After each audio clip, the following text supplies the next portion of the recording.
Thanks, Clem.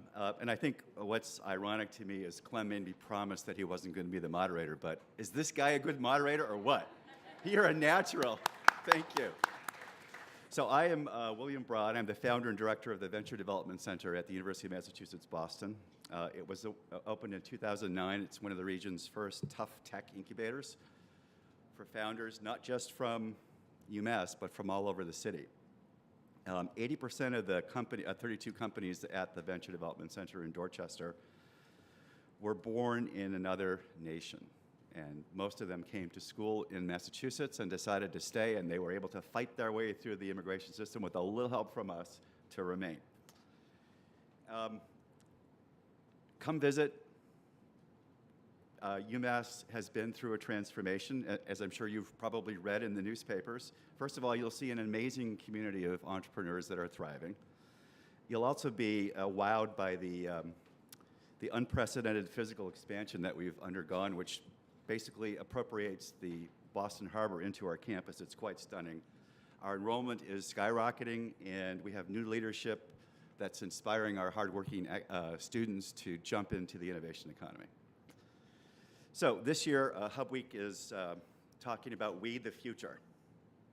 And we believe the future is being built in this region on this topic. And you'll find out soon enough why that's so. By showing the nation that we are, that good, not bad, comes from opening the door wider to immigrant entrepreneurs, particularly those that come to study here and want to stay.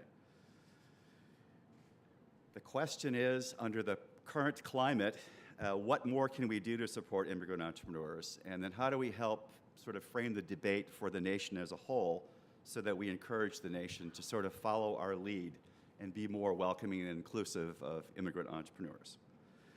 So this is going to be very interactive. I'm going to ask you for your opinions and suggestions, both pro opening the door and con opening the door as we go through this session.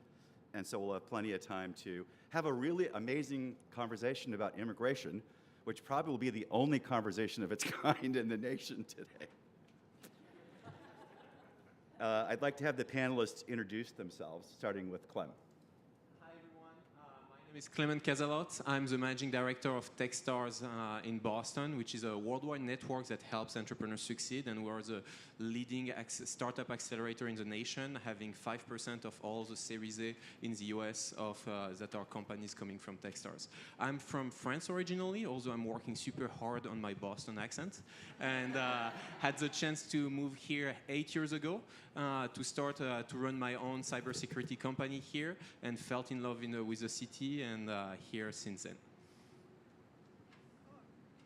Hello everyone, my name is Hermione, and I originally come from China. I came to Boston in 2015. I've been here for almost 4 years, and I'm an entrepreneur. I co-founded a company with a professor here, and we are doing the augmented reality into the cosmetics field. And then we were acquired by Shiseido Americas last year, so it's a short-term exit. And I'm also the co-president of MIT China Innovation and Entrepreneurship Forum in 2017, so which is the largest student organization in Chinese entrepreneur community. So I'm quite familiar with the VC and Chinese entrepreneurs community here in Boston. Yes. Oh. Sorry, thank you. I don't know if maybe both are working. Hi, so my name is Ivan Fernandez. I'm the co-founder of OLLIE, ORI. So actually, at OLLIE, we are facing one of the biggest problems here in the United States, but also globally. And let me start with a really simple question. Like, how many of you think that housing here in Boston is way too expensive? Raise your hands. Right, most of you. And those who didn't, by the way, probably are from New York or San Francisco. So we think at OLLIE that the best way of approaching this problem is by bringing robotics into space and by increasing the functionality of the square footage. So we are kind of breaking the stigma of thinking that small spaces means a small living. Well, we think that we can have big functionalities and big experiences in small spaces. So for example, who needs a bedroom when half of the time they are not using their bedroom, right? So, and we are paying for that space. So it's in the end creating a space on demand, so that the spaces around us, not only in the home, but also most of urban spaces, adapt to our needs in every single moment. So with that idea in mind, we created OLLIE. Actually, we have one of our systems, one of our robotic systems here at HUBweek. So after this talk, if you guys are curious, you can go there to the, I think it's called Hall of the Future, and have a look at it. So I came here to the United States 4 years ago already to finish my master's thesis in industrial engineering. After that, me and a few of my coworkers were graduating, and that's when we decided to bring all the research from the lab into the real world and make this a reality. So that's how we started OLLIE. Hi, everyone. My name is Jody Rose. I'm the president of the New England Venture Capital Association. We represent a little over 80 venture capital funds across New England by really fostering a collaborative and inclusive and prosperous ecosystem. Everything that we do points to entrepreneurship and how we make this region the most dynamic and most competitive and most inviting for entrepreneurs. A lot of the work that we do centers around building community, building inclusive and diverse communities, policy and advocacy work, as well as convening a ton and being sort of a megaphone for all the amazing innovation that's happening in this ecosystem. I immigrated to Boston from New York City.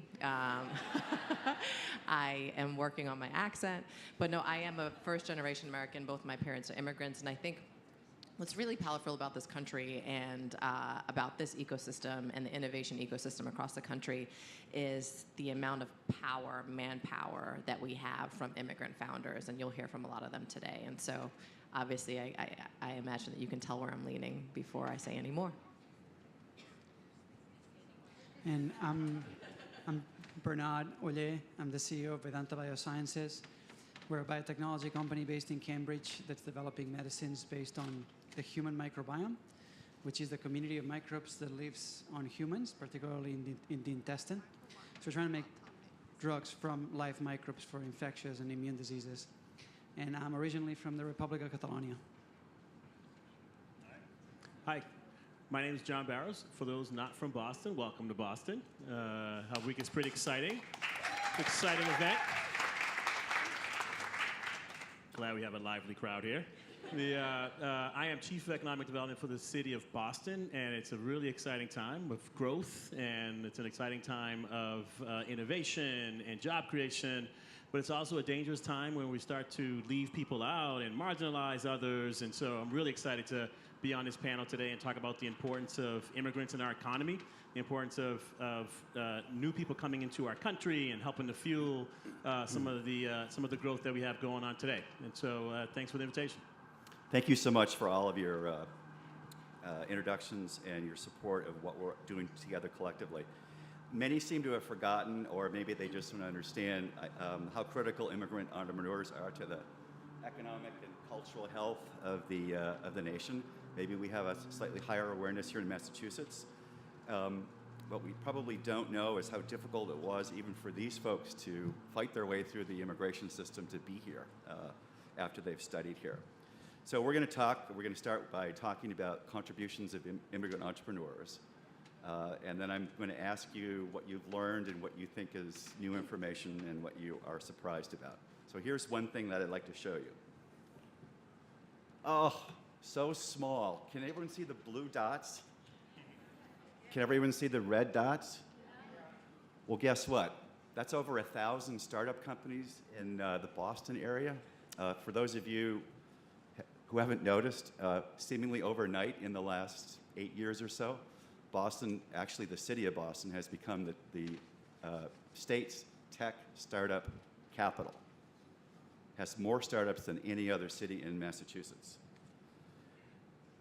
Each blue dot is a company that was founded by an immigrant entrepreneur. That is, each blue dot is a company that has at least one person from another country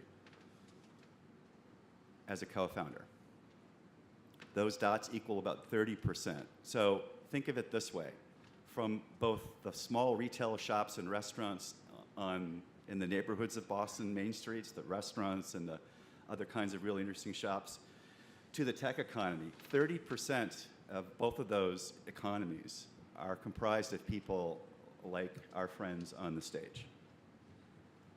Obviously, that's a higher proportion than most other places in the United States, which is both our blessing and our challenge.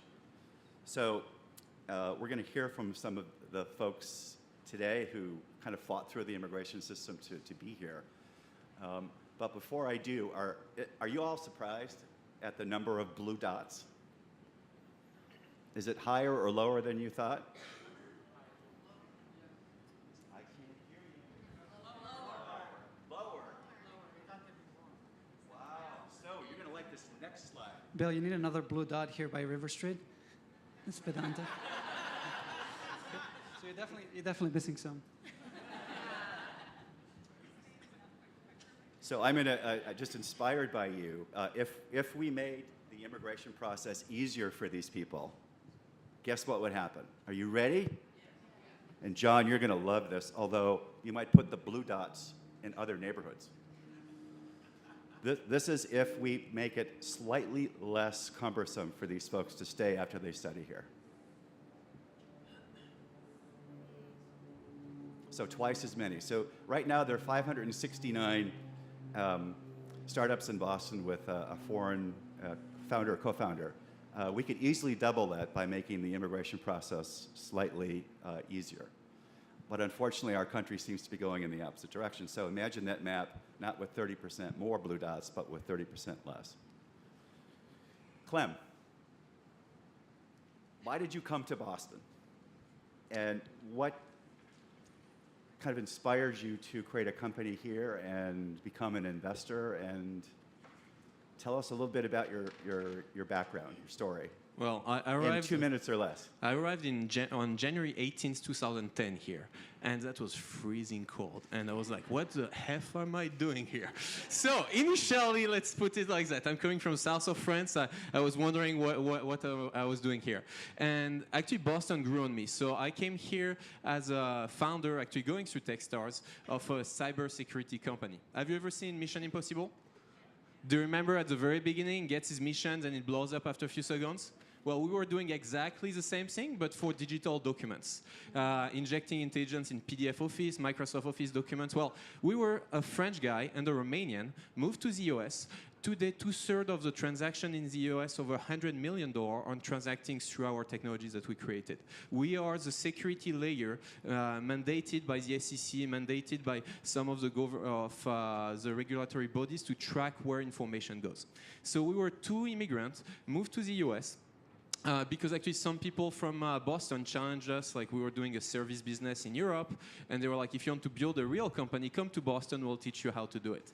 And so that's truly what we came. So we actually joined Techstars, came to Boston, and within 4 months had raised $2 million. Fantastic. However, we realized that we were on a tourist visa. So we had started our company here, actually built actually the HQ was moved from Europe to the US, and actually we had to go back to Europe. Because to sort out our situation, also backed by two of the largest funds in Boston, Paris Venture, Atlas Venture, we couldn't stay. We weren't educated here. So we had to go back, stayed 6 months in Europe, sort out our situation, be employed by our French subsidiary at the time, before coming back. We knew that Boston was a place for us to grow the company because of the ecosystem here, because of all the support we had by the community really early on. We didn't care about where we were from, cared only about what could we walk the walk on the path that was put together. So perhaps a few things that I learned throughout this journey is first, immigration is like medicine. It's a unique case for every single individual, every single company. So we actually changed lawyers and had a fantastic lawyer the second time that helped us through the process. So never listen to your friends, never listen to any other advice but the one from your lawyer. That actually changed our life, best investment we ever made. Second thing I learned through the process is it's actually the US is a fantastic place for immigration. if you build a case of what you're going to bring to the country. And so actually coming from Europe and having exported Americans to Europe, I discovered that the system in Europe is as cumbersome as the one in the US. Like we're here, we feel like the system could be better, but actually it's as good as in any other places. It just has a set of rules that needs to be worked on. So the only few times where we didn't go play by the book with the lawyers, later on, like when we got acquired, even, that ended up being a nightmare.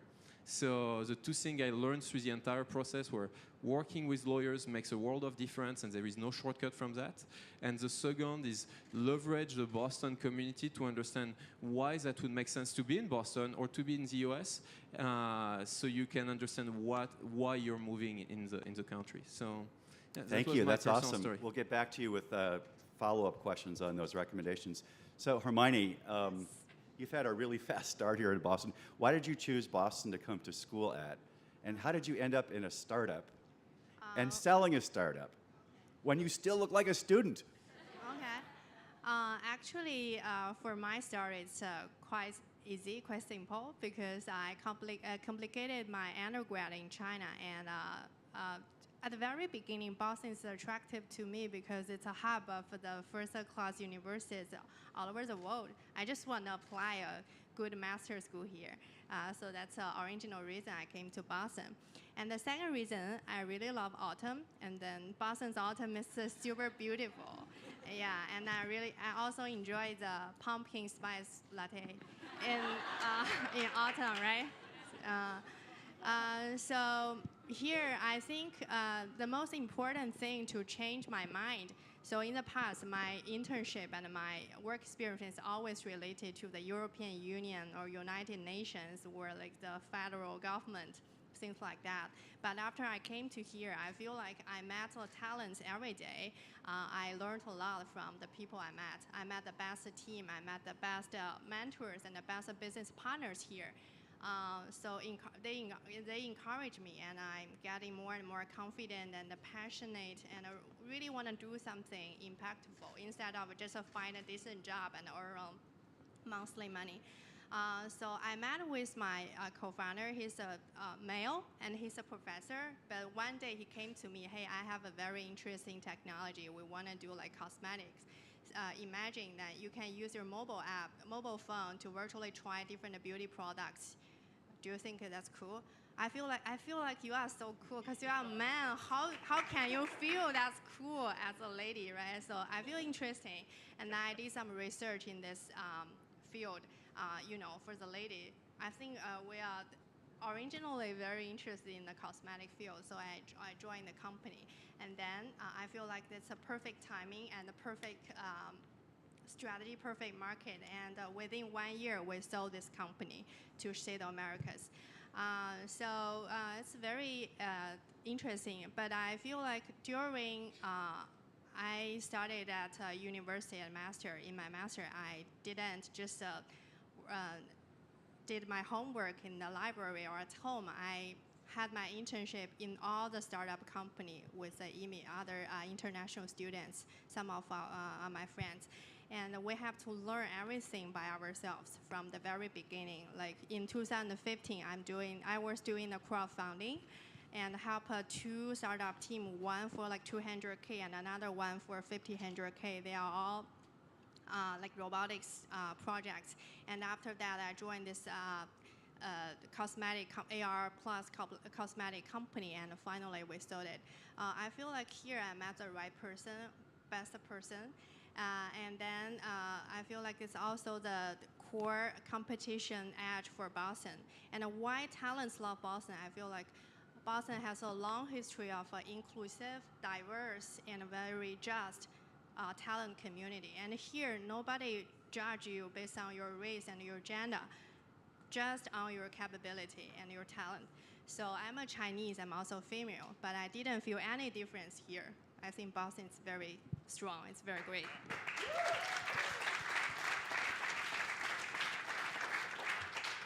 Maybe we should give Hermione 5 more minutes. What do you think? Yvonne, so tell us how big your company is now. We had the pleasure of incubating his company 2 or 3 years ago. when there were only 3 or 4 people and you were about to get kicked out of the country. Yeah, exactly. So I came 4 years ago already. I come from Spain. I was born and raised there, north of Spain, actually, pretty close to France. And I was, I was doing my mechanical engineering and industrial engineering studies there, and I was given the opportunity to come here to MIT, to the Media Lab, to do my master's thesis. So of course I took the challenge and I came here. And while I was in the lab, I met great people, really smart people. Actually, the leader of the group was actually also from Spain. And that's where we started exploring, the idea of robotic furniture, things that, like walls that move, things that drop down off the ceiling, like a bed, for example, which sounds a little bit crazy, but that's kind of the stuff that happens at the Media Lab. But then after months of research, we were all graduating, the core team were graduating, and we decided to bring this to the market. So that's when we decided to, okay, let's found what nowadays is OLLIE. So we went through an MIT accelerator program. We were able to secure seed round for $750,000. A year later, we secured $5 million from venture capital from Silicon Valley. But it's true that in those early stages, when we were all graduating, I was looking for a visa and a way of staying in the country because my visa was expiring. And if nowadays we have a look at what are the options, most of the tech companies would point you to the H-1B visa. Now, the thing is that that's a visa that works very well for big tech companies that can sponsor you, but when you are a startup and when you are only like 3 or 4 people, that's when you really struggle, right? Because you cannot sponsor yourself. So there wasn't a clear way for me to stay in the country until I came across of this global entrepreneurship in residence program. Which is a program that Bill is leading nowadays here in Massachusetts. It just started when I joined, and it's a way of securing H-1B visas for entrepreneurs here in Massachusetts. So I'm hoping that expands to the whole nation because I think it's something really useful. Now, after that, that allowed me to stay in the country for another year. Then we were able to apply for another H-1B. Now it's sponsored by our company already because we already secured funding. And then very recently, like a year ago more or less, we applied for the green card. So I'm still waiting to hear back from that, but it's taking a little bit longer than expected. But yeah, that's a brief story.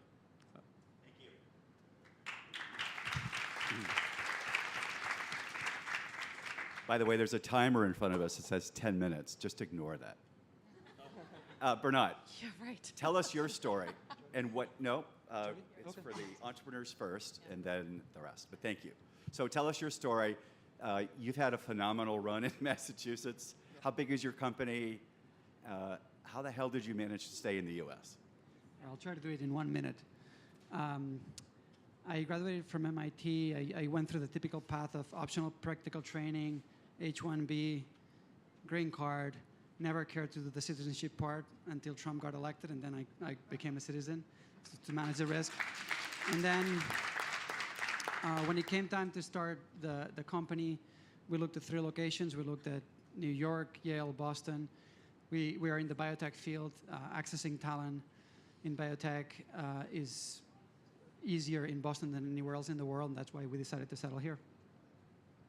How big is your company? We have 77 people now, and we have folks from all over the world. We have six employees from India. We have folks from Pakistan, Catalonia, Netherlands, Peru, So you're struggling Colombia, with diversity, and obviously. also lots of Americans and Canadians. And I think this is a good example of what the biotech, and I'm sure all the other tech companies in the area benefit from, which is that we're in very competitive fields, and we're trying to get the best talent in the world. And if you do it here, for all the immigration issues that the US has, you can still get more talent here than anywhere else. And that's a tool that we use to compete with companies that are bigger and better funded than us, but that don't happen to be in Boston. Thank you. So, Chief Barros, I quipped at the beginning that seemingly overnight, and I say that because I was around in 2006 when the startup scene was pretty much on the other side of the river. It's unbelievable what happened. You've got red dots, you've got blue dots all over the place in almost every neighborhood. How has that affected the city, and would you like more blue dots? There's no question about it. We'd like more blue dots. I want to say, you know, I'm looking at your map here in front of us, and I'm excited that there are dots all over the place, right? So yeah, it's amazing. For me, it's not about the river split, right? It's about the region and how powerful a region we are and that ecosystem that's being built here. Really excited Boston is taking place in that. But I think, so I want to deposit the economic notion that immigrants and immigration is not a displacement factor for Americans, right? It is in fact about expanding the economy, right? And I feel like I just have to say it because too often I'm having a conversation about how immigrants are taking jobs or taking opportunities, and it's just not the fact. And I brought some numbers to try to share some of that with us and pump us up a little bit and try to change our laws around this. So, you know, immigrants living in Boston contribute $4.3 billion worth of consumer spending, which creates almost 20,000 jobs in our city, right? Employing folks from our city, really, really important. Immigrants, last year, foreign investment in our city toppled $5 billion, right? To make things happen here, not elsewhere. We are a city of visitors. We're a global city. We have 11.3 million people, tourists, visiting our city every year because we are welcoming, because we do invite it, because we have now 54 flights, direct flights all over the country inviting people to come into Boston and spend some money here.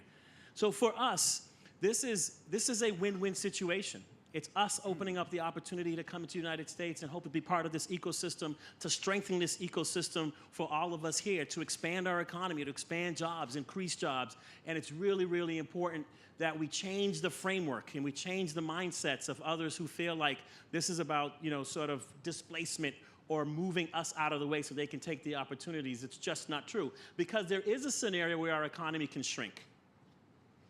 And in fact, the dots that you showed that would have been there are empty opportunities if people don't come in and build more. Our economy, the US economy, is built on the notion of growth, not on maintenance.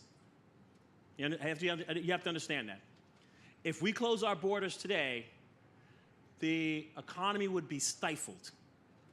Because we have to grow, we have to produce more, and production and more means that all of us can continue to benefit from the quality of life, from the institutions that provide what we need, et cetera, right? So I just wanted to I think that's really important. In this room, maybe get it, maybe not, tell your friends. This is a really powerful thing. Now, for Boston proper and for the greater Boston area, this is about competitiveness, right? So we want to be the place that invites more immigrants, that is open to immigrant. We want to hear that you've never felt discriminated against, that you feel like this is a loving place to do business, to educate yourself, and to do more. Which is why the mayor writes a letter every year to the 50,000, well, it's not 50,000 because every year there's a new wave, but there's 50,000 international students in the Boston area. And so you divide that by 4, so maybe 12,000 of them get a letter from the mayor as soon as they come into the city, to say you are important, to say you matter, to say we want you here, come be part of our city, come be part of our community. It's really critical. We have, so 28% of Boston's residents are foreign born. Wow. 48% of our children have at least one parent at home who speaks a different language from a different country. My parents came from West Africa, and they came from West Africa so that I can have a better opportunity at education, and that I can be a public servant to serve my city, and I'm proud to be the Chief of Economic Development today. Thank you very much.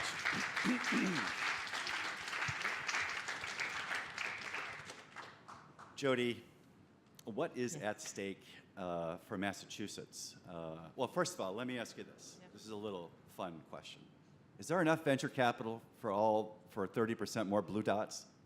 Yes. All right. We are over-leveraged from a venture So, capital but standpoint. we're sort of being forced to go in the opposite direction. So tell us more about what's at stake and what you, as a leader, are doing Yes. to sort of increase our awareness of what actually is at stake here for Massachusetts. So I think we need to also back up and acknowledge that the national conversation that's taking place, where essentially we're conflating terrorism with immigration, is a dangerous one. And I think it is unfair for us to compare immigrants who come to this country and contribute on such grand levels to the small percentage of terrorists that are coming in and creating danger for our country. I also think it's important to point out that, you know, over a quarter of our Fortune 100 companies, and don't quote me or don't tweet me because I need to go back and fact check, but I think it's about a quarter of the Fortune 50 or Fortune 100 companies were created by at least one immigrant entrepreneur and founder. And when you think about that, you need to think about it in terms of not just the company, but to your point earlier, what does job creation look like on a national level? So the impact that this is having to the regional economy as well as to the local economy and global economy is great. Because of the rhetoric and because of what's happening around, you know, creating borders and creating executive orders that are going to limit immigration, what we are hearing, and this is all qualitative information, what we're starting to hear from potential entrepreneurs is they're looking at other options. And what's also happening is countries like New Zealand and Canada are starting to capitalize on those options and the fear, and rightfully so, because those are also great destinations to start companies. And so what we potentially will lose out on is the number of immigrant founders that would land in Boston or in Cambridge or in the region post being educated here and decide to go to other markets because they feel that they're more welcomed. And so part of what we're doing at the NEVCA on the advocacy side is really just at a grassroots basic level, just try to tell the stories. We're telling the stories of our immigrant founders, of our immigrant VCs that founded venture funds and the impact that they're having locally. One story, one of our biggest and most impactful accelerator biotech kind of companies was founded by an immigrant. His name is Johannes Freihoff. And if it wasn't for someone like Johannes, we wouldn't have the ability and the type of innovation that he is being able to spin out on a daily basis by offering bench space and wet lab space and partnering with big biotechs across the ecosystem. And so I think we put ourselves in danger. We put ourselves at a disadvantage. We will no longer be able to compete on a global level in the same way because we'll be maintaining versus innovating. And if we're not in the business of maintaining, this is a hub of innovation. The people that come here come because they are innovative and they are inspired by innovation, and they're coming here to start companies. They're coming here to learn and to spawn. And we are putting ourselves in grave danger if we put that in jeopardy. Thank you.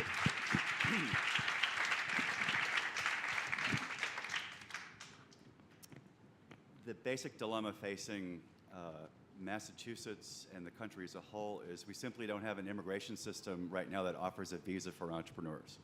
And as a result, entrepreneurs have to find other types of visas, and they're very restricted.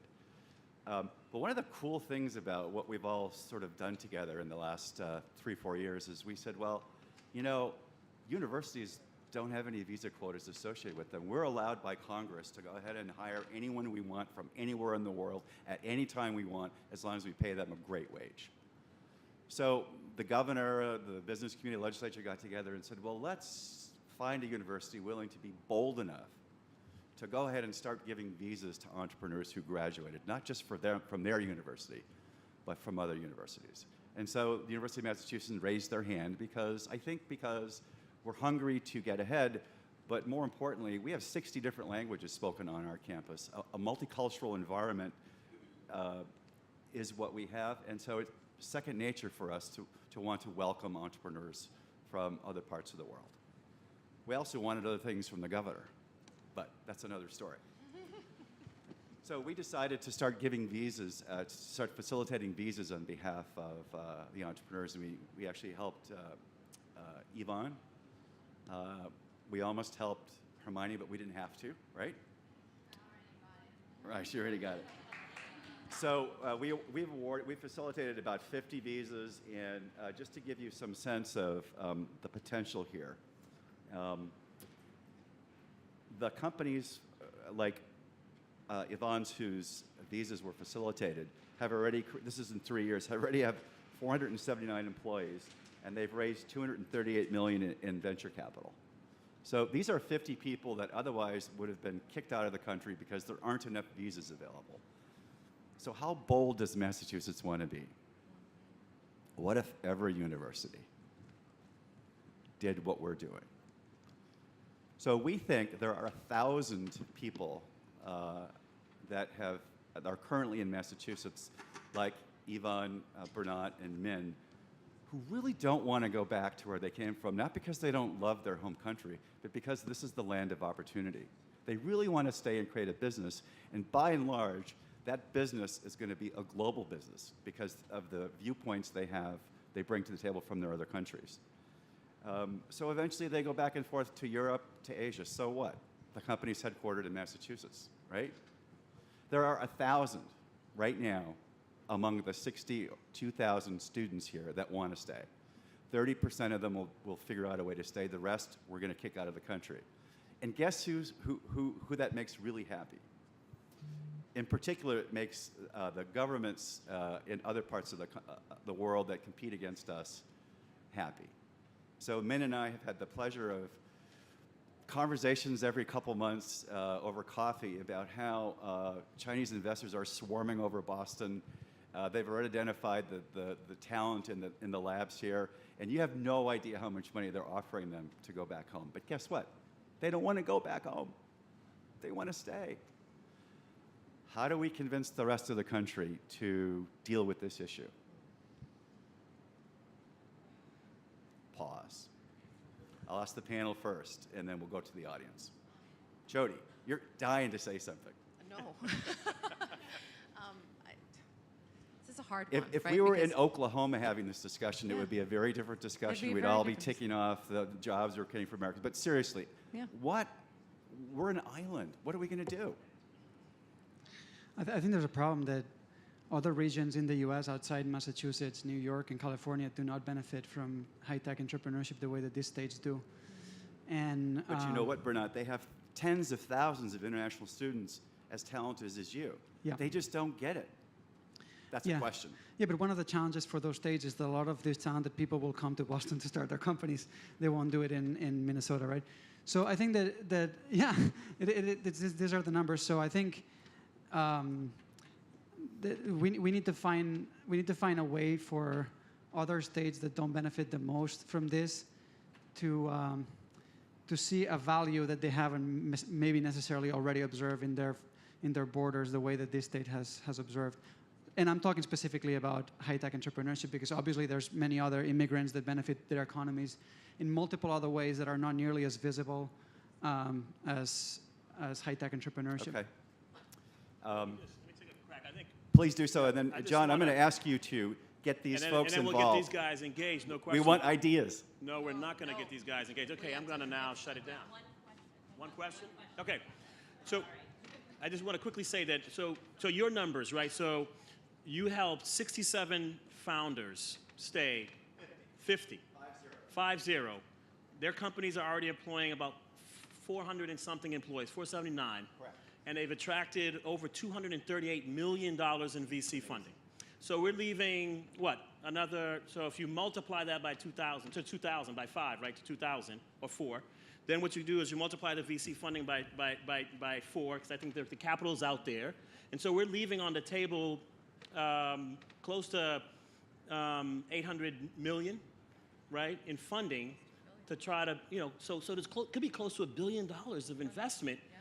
So we've got to say to the Minnesotas, we've got to say to the other folks at the middle of the country that these equal real numbers, real economic impact, and real jobs. And we can put numbers to it, and I think we just got to do a better job of saying it. This is not about taking your jobs. This is about creating jobs for our country, for our residents, and the people who live here. So we have permission to have one question asked. So let's go ahead. Stand up, please. How you doing? My name is Wayne. I'm from Boston, resident, descendant from slavery in Toronto. I like to meet a lot of immigrants, and I started a venture capital firm myself. My venture capital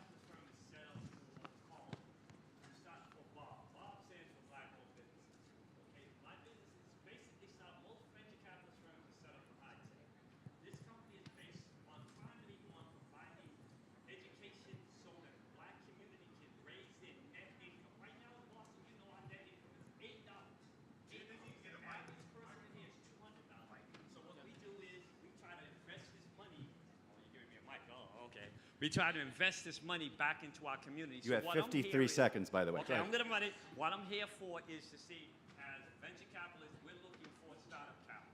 And the purpose of the business is to provide startup capital for Bob.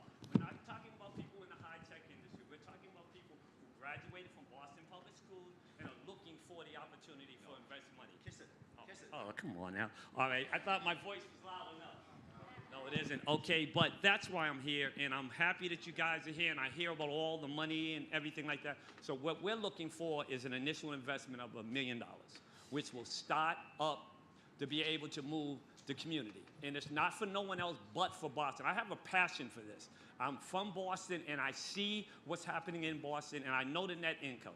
The only way you're going to raise your net income is by ownership and by business and development. If you're not going to do that, you're going to stay there. So you come here and you're able to do that. So what we're trying to do is to set up a venture capitalist firm to set up no other reason but to help Bob's. We do hot dog carts, we do concerts, we got a circus, we do a lot of different things, but it teaches people ownership of a business and teaches them about buying property and actually being better community. So all of you all, let's talk about community. We're looking at project. We have a piece of property we work to develop. So I said I would come and ask. There's got to be 10 people in here with $100,000 and want to invest. I'm pretty All right, sure so- there's 10 of you. Thank you.